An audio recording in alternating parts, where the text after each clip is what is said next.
This is Hannibal from the HannibalTV.com. I just finished listening to the Grilling Jim Ross podcast, and he commented on Eric Bischoff's WWE firing, saying he's not surprised that it happened, but he's shocked that it happened so fast.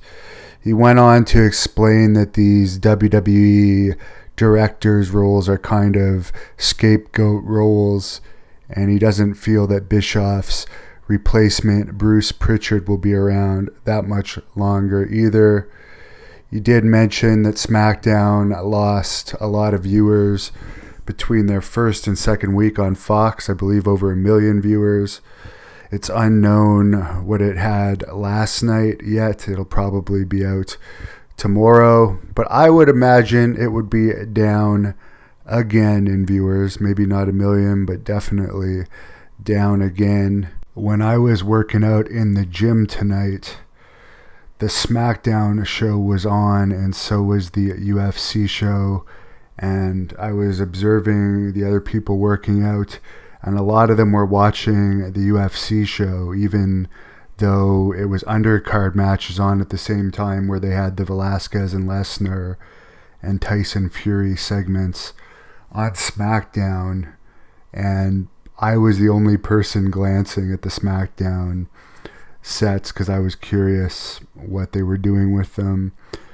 Everyone else was watching the UFC show, which had people fighting on it at that time that weren't as big as stars as Kane or Tyson Fury, but it goes to show you that your average person doesn't care if those two are involved in wrestling or not. Also, regarding the firing of Eric Bischoff, Jim Ross stated he had been in meetings when he was still working in the WWE office where he heard very negative things said about both Eric Bischoff and Bruce Pritchard before they were hired back.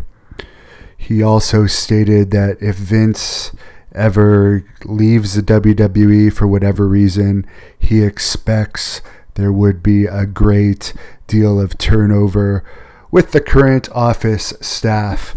And by the way, I did read Jim Ross's Slobberknocker book, and I would have to say I would recommend the book.